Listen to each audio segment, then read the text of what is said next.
Existe um texto fantástico do escritor Ariano Suassuna que diz assim: se eu conversasse com Deus, iria lhe perguntar por que é que sofremos tanto quando viemos para cá. Que dívida é essa que o homem tem que morrer para pagar? Perguntaria também como é que ele é feito, que não dorme, que não come e assim vive satisfeito. Por que foi que ele não fez a gente do mesmo jeito? Porque existem alguns felizes e outros que sofrem tanto, nascidos do mesmo jeito, criados no mesmo canto. Quem foi temperar o choro e acabou salgando o pranto? Apesar do texto do escritor Ariano Suassuna ser uma ficção, ou seja, uma conversa que nunca poderia acontecer na realidade, principalmente porque o texto enfatiza uma conversa pessoalmente com Deus, o texto é carregado de perguntas que todos nós, seres humanos, gostaríamos de fazer a Deus. E abrindo aqui um pequeno parênteses, não que nós não consigamos falar com Deus, porque através da oração nós conseguimos falar com Deus, mas o texto aqui se refere a uma conversa pessoalmente, e isto não é possível agora, nesse momento pelo menos. Fecha parênteses. Essa pergunta que todo ser humano gostaria de fazer a Deus se dá talvez pelo fato de enfrentarmos, na grande maioria, os mesmos problemas.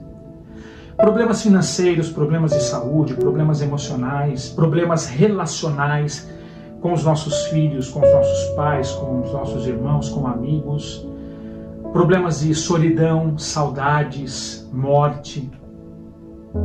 Muita gente acredita que o mais forte é quem detém o poder. E o mais forte pode definir o rumo dos acontecimentos por causa de sua força. Querem um exemplo?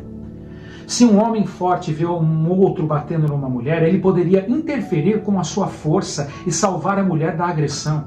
Ele tem o poder da decisão se a agressão vai continuar ou não, porque ele é o mais forte.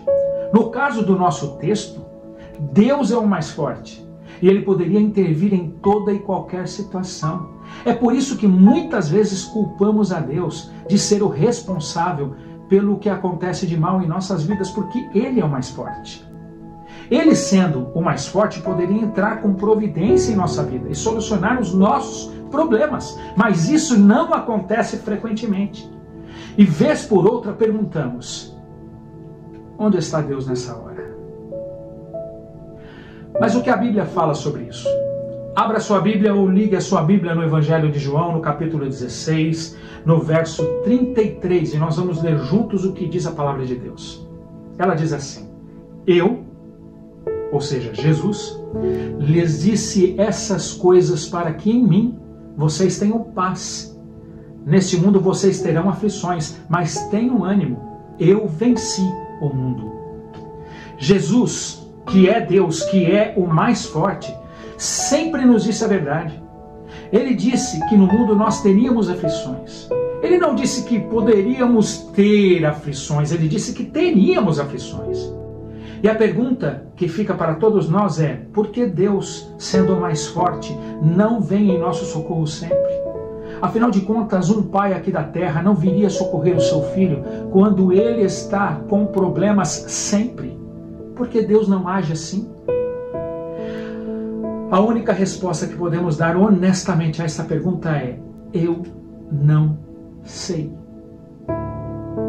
Nós não estamos na mente de Deus. Nós não vemos como Deus vê. E o que eu posso dizer é que Ele nos alertou sobre isso, mas definitivamente não temos uma boa explicação para essa questão. Enquanto muitos dizem que por isso Deus é o criador do mal, ou que Ele permite que o mal se propague, a Bíblia diz que Deus não é o originador do mal.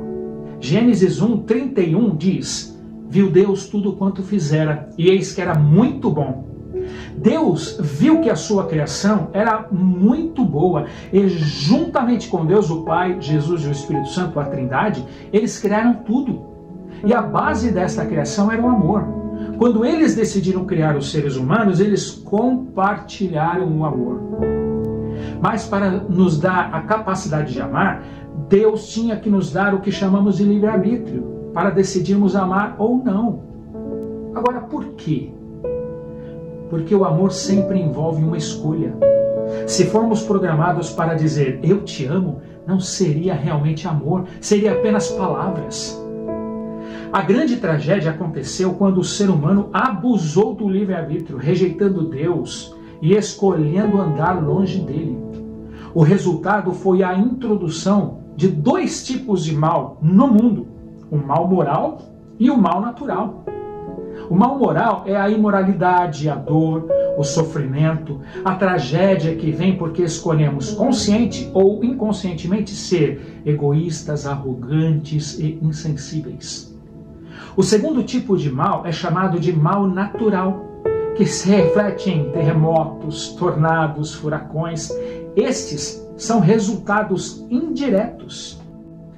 Deus sabia que o ser humano iria se rebelar, mas ele também sabia que muitas pessoas optariam por segui-lo e ter um relacionamento com ele, e escolheriam passar a eternidade no céu.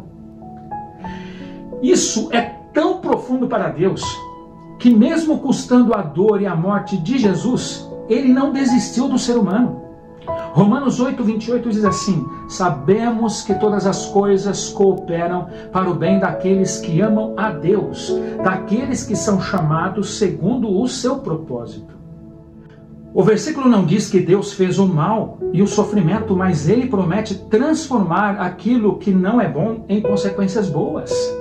E aqui nós começamos a ter uma luz no final do túnel para entendermos esta controvérsia. Observe que o versículo não diz que todos verão imediatamente ou nesta vida como Deus fez com que surgisse algo bom a partir de uma circunstância ruim. O versículo enfatiza que ele faz a promessa solene de tomar as circunstâncias ruins que nos acontecem e transformá-las em boas consequências se estivermos comprometidos em segui-lo. Lembre-se que Deus tomou a pior coisa que já aconteceu na história do universo, a morte de seu filho, ou seja, a morte de Jesus na cruz, e transformou-a na melhor coisa que já aconteceu na história do universo. Deus pode tirar algo de bom da pior circunstância imaginável e transformar na melhor situação possível. Ele não evita as circunstâncias negativas, mas ele pode criar algo de bom com elas para aperfeiçoar o nosso caráter e, principalmente, ajudar a outros a entregarem-se a Ele.